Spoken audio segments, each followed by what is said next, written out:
My very earliest memory was sitting on the stairs, the carpet frayed at the edges and the rough floorboards beneath. I traced my index finger along the groove and the notches of the painted wood, imagining some mysterious chase between microscopic animals.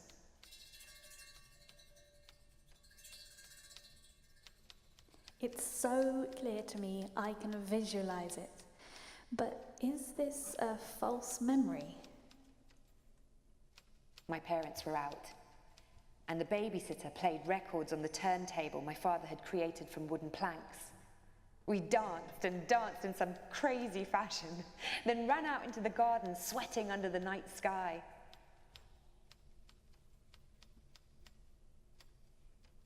Sometimes pictures come to me as snippets of memories. Am I confused? Is that my dream, or is it my memory? I was 5 years old, digging potatoes with my brother. The garden fork went through my foot. I was lucky not to lose my toe. In the years that followed, the toes on both feet started to curl away to the side, as if deflected by a blow. Very strange, my feet.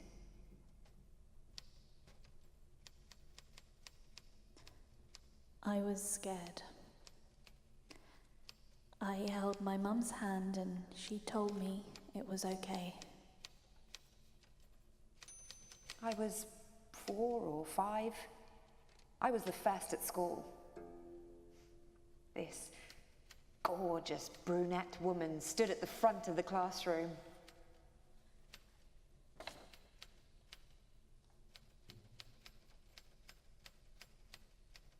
I was the girl who was an alien to all my class boarding school friends. I didn't speak the language, nor did I know the culture of this alien-like country. Learning to understand my new life and adjusting to the foreignness was challenging. It must have broken my mum's heart seeing me struggle so much.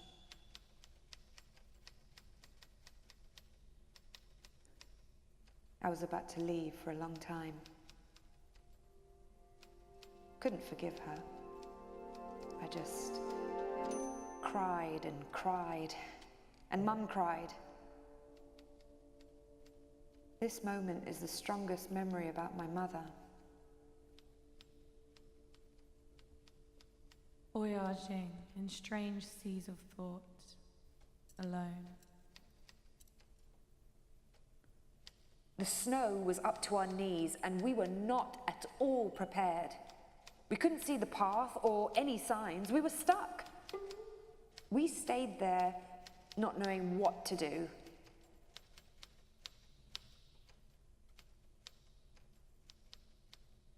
I had to spend the night alone. I'd forgotten how dark the country can be. I could hear owls. I started to panic. I couldn't see anything from outside, the blackness. I was scared. I saw that maybe I wasn't alone and that things were going to get worse.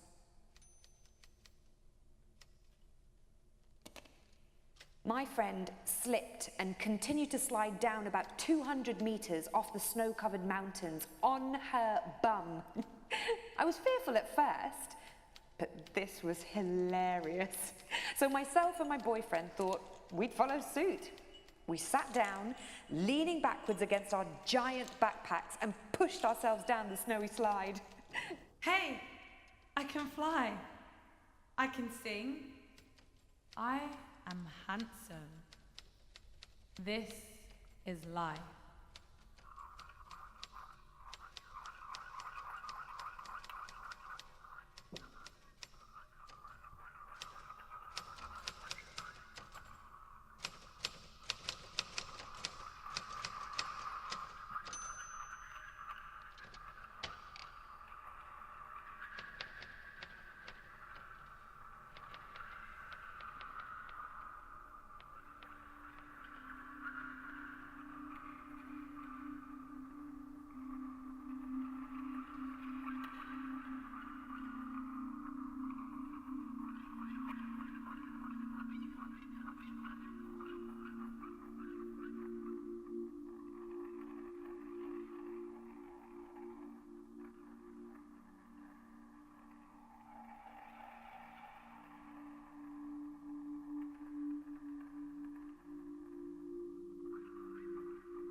We swam until we got cold. I started making my way back to shore, but you held me so tightly I had to turn and look at what you were trying to tell me. You looked so deeply into me. I was almost scared, but more curious.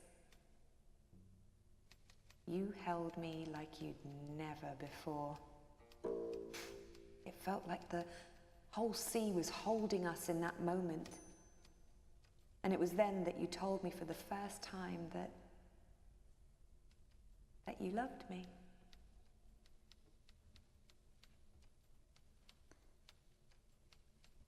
They were special moments of my life.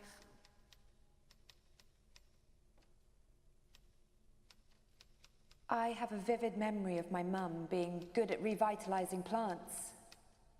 The plants would survive through her care and love. She knew the name of every single tree and any sort of plants. Every time I come across flowers in the field or trees in the park, I think of her.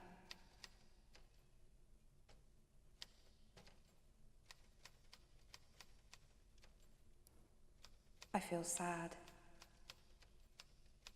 that I wasn't a better and more caring daughter. I was the light of his eyes. We had happy times when I was a little girl. I'm just sad I couldn't have said a proper goodbye.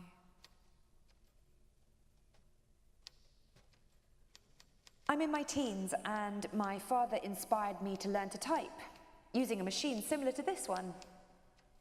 He told me this would be a skill I would have for life, and one day it might come in handy, perhaps for future work, a job, earning a living. He died young. His prophecy came true, because this skill became useful in my first job as a young woman, in a new city, on my own and struggling to find myself in a country where women were meant to get married young and have a husband to provide for her, just like my father did in his own marriage.